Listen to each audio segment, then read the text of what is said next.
Good morning students. ਬੱਚੋ, ਅਸੀਂ ਅੱਜ ਸਮਾਜਿਕ ਦਾ ਪਾਠ ਪ੍ਰਾਚੀਨ ਇਤਿਹਾਸ ਦਾ ਅਧਿਐਨ ਸਰੋਤ ਬਾਰੇ ਪੜ੍ਹਾਂਗੇ। ਪ੍ਰਾਚੀਨ ਇਤਿਹਾਸ ਦਾ ਅਧਿਐਨ ਤੋਂ ਭਾਵ ਹੈ ਪੁਰਾਣੇ ਇਤਿਹਾਸ ਬਾਰੇ ਜਾਣਕਾਰੀ ਪ੍ਰਾਪਤ ਕਰਨਾ। ਸਰੋਤ ਤੋਂ ਭਾਵ ਹੈ ਉਹ ਮਹੱਤਵਪੂਰਨ ਸਰੋਤ ਜਾਂ ਤੱਥ ਜਿਨ੍ਹਾਂ ਤੋਂ ਸਾਨੂੰ ਪੁਰਾਣੇ ਇਤਿਹਾਸ ਬਾਰੇ ਜਾਣਕਾਰੀ ਮਿਲਦੀ ਹੈ।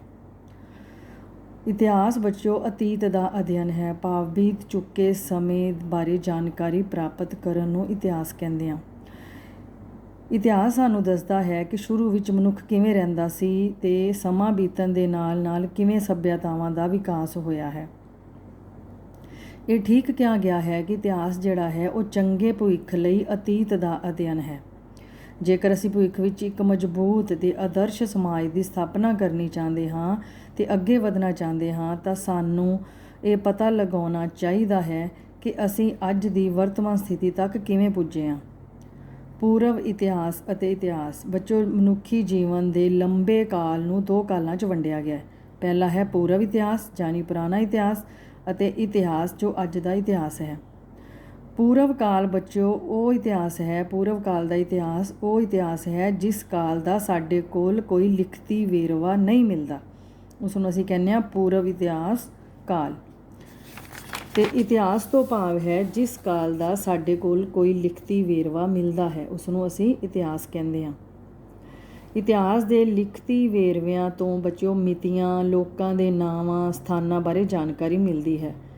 ਸਾਨੂੰ ਲਗਭਗ 5000 ਸਾਲ ਪਹਿਲਾਂ ਦਾ ਇਤਿਹਾਸ ਮਿਲਦਾ ਹੈ। ਹੁਣ ਤੁਹਾਨੂੰ ਪਤਾ ਹੀ ਹੈ, ਤੁਸੀਂ ਪਿਛਲੀਆਂ ਕਲਾਸਾਂ 'ਚ ਪੜ੍ਹ ਚੁੱਕੇ ਹੋ ਕਿ ਜੋ ਪਹਿਲਾਂ ਦਾ ਮਨੁੱਖ ਸੀ ਉਹ ਗੁਫਾਵਾਂ ਅਤੇ ਜਾਨਵਰਾਂ ਦੀ ਤਰ੍ਹਾਂ ਹੀ ਰਹਿੰਦਾ ਸੀ। ਜੋ ਕੁਝ ਵੀ ਕੁਦਰਤੀ ਰੁੱਖਾਂ ਤੋਂ ਉਸਨੂੰ ਮਿਲਦਾ ਅਤੇ ਜਾਨਵਰਾਂ ਨੂੰ ਉਹ ਮਾਰ ਕੇ ਕੱਚਾ ਮਾਸ ਖਾ ਲੈਂਦਾ ਸੀ। ਹੌਲੀ ਹੌਲੀ ਉਸਨੇ ਘਰ ਬਣਾਉਣਾ ਸ਼ੁਰੂ ਕੀਤਾ, ਖੇਤੀ ਕਰਕੇ ਅੰਨ ਪੈਦਾ ਕਰਨਾ ਸ਼ੁਰੂ ਕੀਤਾ, ਅੱਗ ਬਾਲਣਾ ਅਤੇ ਭੋਜਨ ਪਕਾਉਣਾ ਸ਼ੁਰੂ ਕੀਤਾ। ਫਿਰ ਆਵਾਜਾਈ ਦੇ ਸਾਧਨਾਂ ਦੇ ਵਿਕਾਸ ਨਾਲ ਉਸ ਦੀਆਂ ਬਹੁਤ ਸਾਰੀਆਂ ਚੀਜ਼ਾਂ ਅਜਿਹੀਆਂ ਸਨ ਜਿਨ੍ਹਾਂ ਬਾਰੇ ਸਾਨੂੰ ਜਾਣਕਾਰੀ ਮਿਲਦੀ ਹੈ। ਮਨੁੱਖ ਨੂੰ ਵਰਤਮਾਨ ਅਵਸਥਾ ਤੱਕ ਪਹੁੰਚਣ ਲਈ ਕਈ ਲੱਖਾਂ ਸਾਲ ਲੱਗ ਗਏ ਹਨ। ਬੱਚੋ, ਉਹ ਇਤਿਹਾਸ ਦੇ ਕਿਹੜੇ ਸਰੋਤ ਨੇ ਜਿਨ੍ਹਾਂ ਤੋਂ ਸਾਨੂੰ ਪ੍ਰਾਚੀਨ ਇਤਿਹਾਸ ਬਾਰੇ ਜਾਣਕਾਰੀ ਮਿਲਦੀ ਹੈ। ਜਾਣੇ ਅਣਜਾਣੇ ਵਿੱਚ ਬੱਚੋ ਮਨੁੱਖ ਕਈ ਅਜਿਹੇ ਤੱਥ ਪਿੱਛੇ ਛੱਡ ਜਾਂਦਾ ਹੈ ਜਿਨ੍ਹਾਂ ਤੋਂ ਸਾਨੂੰ ਮਨੁੱਖ ਦੀ ਕਹਾਣੀ ਜਾਣਨ ਵਿੱਚ ਸਹਾਇਤਾ ਮਿਲਦੀ ਹੈ। ਇਹਨਾਂ ਨੂੰ ਇਤਿਹਾਸ ਦੇ ਸਰੋਤ ਕਿਹਾ ਜਾਂਦਾ ਹੈ।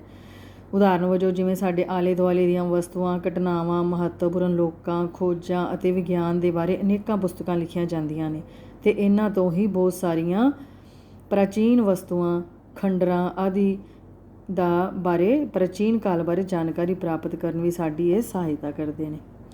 ਸਾਹਿਤਿਕ ਸਰੋਤ ਬੱਚੋ ਬਹੁਤ ਸਾਰੀਆਂ ਧਾਰਮਿਕ ਪੁਸਤਕਾਂ ਜਿਵੇਂ ਵੇਦ, ਬ੍ਰਾਹਮਣ ਗ੍ਰੰਥ, ਆਰਣਯਕ, ਉਪਨਿਸ਼ਦ, ਸੂਤਰ, ਮਹਾਂਕਾਵਿ, ਰਾਮਾਇਣ ਅਤੇ ਮਹਾਂਭਾਰਤ ਅਤੇ ਪੁਰਾਣ ਨੂੰ ਸਾਹਿਤਿਕ ਸਰੋਤ ਕਿਹਾ ਜਾਂਦਾ ਹੈ।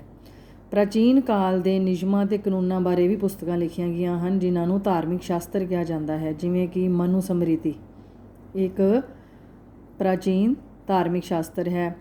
ਇਸੇ ਤਰ੍ਹਾਂ ਹੀ ਸ਼ਾਸਨ ਪ੍ਰਬੰਧ ਬਾਰੇ ਕੌਟਲਿਆ ਦੁਆਰਾ ਅਰਥ ਸ਼ਾਸਤਰ ਨਾਂ ਦੀ ਪੁਸਤਕ ਲਿਖੀ ਗਈ। ਇਸ ਤੋਂ ਇਲਾਵਾ ਭਾਸ, ਕਾਲੀਦਾਸ ਅਤੇ ਹੋਰ ਵਿਦਵਾਨਾਂ ਨੇ ਬਹੁਤ ਸਾਰੇ ਨਾਟਕ ਲਿਖੇ। ਉਸ ਤੋਂ ਬਾਅਦ ਅਗਲਾ ਸਰੋਤ ਹੈ ਬੱਚੋ ਪੁਰਾਤੱਤਵ ਸਰੋਤ। ਪੁਰਾਤੱਤਵ ਸਰੋਤਾਂ ਦੇ ਵਿੱਚ ਆਉਂਦੇ ਨੇ ਪੁਰਾਤਨ ਇਮਾਰਤਾਂ, ਬਰਤਨ, ਰੋਜ਼ਾਨਾ ਵਰਤੋਂ ਵਿੱਚ ਆਉਣ ਵਾਲੀਆਂ ਵਸਤੂਆਂ, ਸਿੱਕੇ ਅਤੇ ਪ੍ਰਾਚੀਨ ਅਭਿਲੇਖ। ਪੁਰਾਤੱਤਵ ਵਿਗਿਆਨੀਆਂ ਨੇ ਪ੍ਰਾਚੀਨ ਕਸਬੇ ਅਤੇ ਨਗਰਾਂ ਦੇ ਸਥਾਨਾਂ 'ਤੇ ਖੁਦਾਈ ਕਰਕੇ ਇਹਨਾਂ ਵਸਤੂਆਂ ਨੂੰ ਲੱਭਿਆ ਹੈ। ਸਿੱਕੇ ਬੱਚੇ ਪ੍ਰਾਚੀਨ ਕਾਲ ਵਿੱਚ ਕਲੀ, ਤਾਂਬੇ, ਕਾਂਸੀ, ਚਾਂਦੀ ਅਤੇ ਸੋਨੇ ਦੇ ਸਿੱਕੇ ਬਣਾਏ ਜਾਂਦੇ ਸਨ ਅਤੇ ਕਈ ਵਾਰ ਪੁਰਾਣੇ ਸਿੱਕੇ ਵੀ ਲੱਭੇ ਹਨ। ਉਹਨਾਂ ਉੱਤੇ ਰਾਜਿਆਂ ਦੇ ਚਿੱਤਰ ਅਤੇ ਅਨੇਕਾਂ ਹੋਰ ਚੀਜ਼ਾਂ ਜਿਵੇਂ ਕਿ ਜਾਨਵਰਾਂ ਦੇ ਚਿੱਤਰ, ਧਾਰਮਿਕ ਚਿੰਨ੍ਹ, ਸਿੱਕਾ ਜਾਰੀ ਕਰਨ ਵਾਲੇ ਦਾ ਨਾਂ ਅਤੇ ਕਦੀ ਮਿਤੀਆਂ ਵੀ ਲਿਖੀਆਂ ਹੁੰਦੀਆਂ ਹਨ। ਇਹਨਾਂ ਤੋਂ ਸਾਨੂੰ ਪ੍ਰਾਚੀਨ ਰਾਜਿਆਂ, ਉਹਨਾਂ ਦੇ ਵੰਸ਼ਾਂ, ਪ੍ਰਾਚੀਨ ਕਾਲ ਦੇ ਧਾਰਮਿਕ ਵਿਸ਼ਵਾਸਾਂ ਬਾਰੇ ਜਾਣਕਾਰੀ ਮਿਲਦੀ ਹੈ। ਬੱਚੋ, ਸਿੱਕੇ ਮੁੱਖ ਤੌਰ 'ਤੇ ਚੀਜ਼ਾਂ ਖਰੀਦਣ ਅਤੇ ਵੇਚਣ ਲਈ ਵਰਤੇ ਜਾਂਦੇ ਸਨ। ਅਗਲਾ ਬੱਚੋ ਇਤਿਹਾਸਿਕ ਸਰੋਤ ਹੈ ਸਮਾਰਕ। ਸਮਾਰਕਾਂ ਦਾ ਅਧਿਐਨ ਕਰਨ ਨਾਲ ਮਹੱਤਵਪੂਰਨ ਇਤਿਹਾਸਿਕ ਜਾਣਕਾਰੀ ਮਿਲਦੀ ਹੈ। ਆਪਣੇ ਦੇਸ਼ ਦੇ ਵੱਖ-ਵੱਖ ਭਾਗਾਂ ਵਿੱਚ ਅਸੀਂ ਸਤੰਭ, ਕਿਲ੍ਹੇ ਅਤੇ ਮਹਿਲ ਵੇਖ ਸਕਦੇ ਹਾਂ ਜੋ ਹਜ਼ਾਰਾਂ ਸਾਲ ਪਹਿਲਾਂ ਬਣੇ ਸਨ, ਜਿਨ੍ਹਾਂ ਨੂੰ ਸਮਾਰਕ ਕਿਹਾ ਜਾਂਦਾ ਸੀ, ਜਿਵੇਂ ਕਿ ਸਾਂਚੀ ਦਾ ਸਤੂਪ, ਅਸ਼ੋਕ ਦੇ ਸਤੰਭ, ਤੇ ਨਾਲੰਦਾ ਯੂਨੀਵਰਸਿਟੀ ਦੇ ਖੰਡਰ ਆਦਿ ਪ੍ਰਾਚੀਨ ਭਾਰਤੀ ਸਮਾਰਕਾਂ ਵਿੱਚੋਂ ਕੁਝ ਨੇ। ਉਸ ਤੋਂ ਬਾਅਦ ਬੱਚੋ ਇਤਿਹਾਸਿਕ ਸਰੋਤ ਹੈ ਸ਼ਿਲਾਲੇਖ। ਪੱਥਰਾਂ ਦੇ ਸਤੰਭ, ਚਟਾਨਾਂ ਅਤੇ ਤਾਂਬੇ ਦੀਆਂ ਪਲੇਟਾਂ, ਮਿੱਟੀ ਦੀਆਂ ਤਖਤੀਆਂ ਅਤੇ ਮੰਦਰ ਦੀਆਂ ਕੰਧਾਂ ਉੱਤੇ ਸ਼ਿਲਾਲੇਖ ਇਤਿਹਾਸ ਦੇ ਮਹੱਤਵਪੂਰਨ ਸਰੋਤ ਹਨ।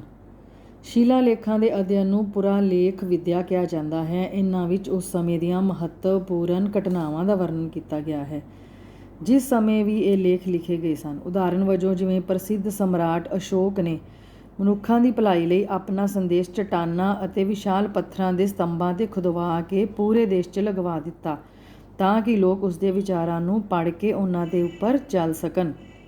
ਇਹਨਾਂ ਸਾਰੇ ਸਰੋਤਾਂ ਦੀ ਸਹਾਇਤਾ ਨਾਲ ਅਸੀਂ ਪ੍ਰਾਚੀਨ ਕਾਲ ਦਾ ਸਹੀ ਚਿੱਤਰ ਪੇਸ਼ ਕਰ ਸਕਦੇ ਹਾਂ।